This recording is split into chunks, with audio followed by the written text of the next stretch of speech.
Bali mag-share na naman tayo tungkol dito sa ating Yamaha YTX. Dito naman tayo sa brake lever ng ating clutch tsaka preno.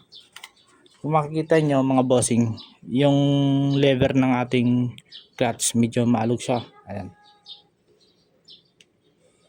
Pero nabawasan na yan mga bossing kasi ginawa ko na siya ng paraan. Ganon din sa preno. Hindi na masyadong magalaw yan. Ayan.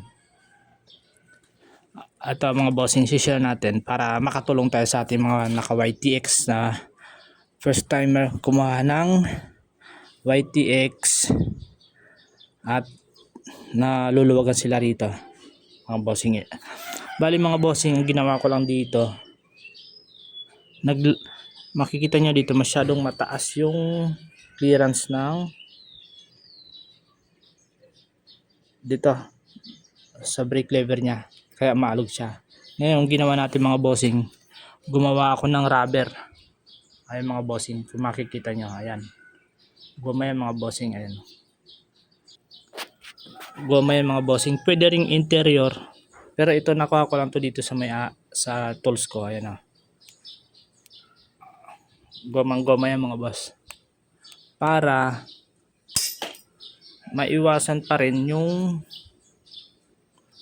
kanyang sobrang luwag dito. Maganda yung balik niya mga bossing. Ano?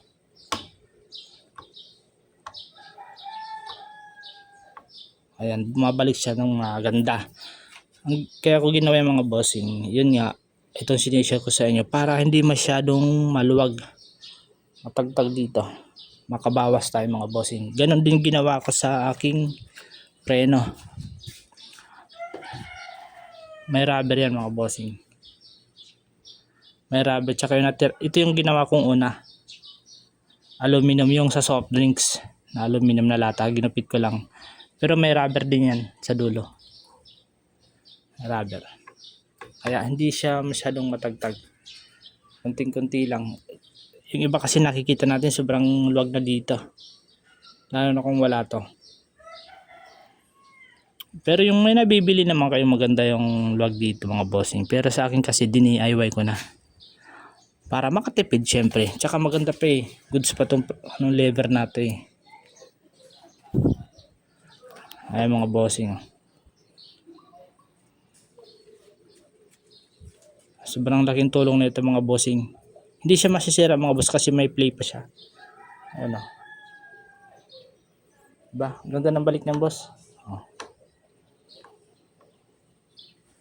Yun lang mga bossing. Bali yun lang may share natin ngayon mga bossing.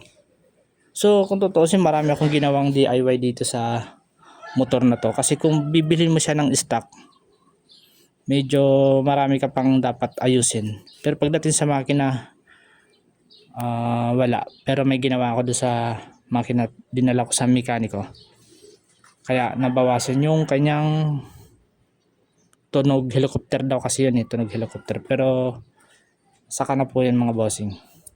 Bali ito lang muna mga bossing, sana makatulong yung video natin at magawa mo rin ito sa YTX mo mga bossing. Maraming salamat sa inyo, paki-subscribe naman yung channel natin, and thank you very much.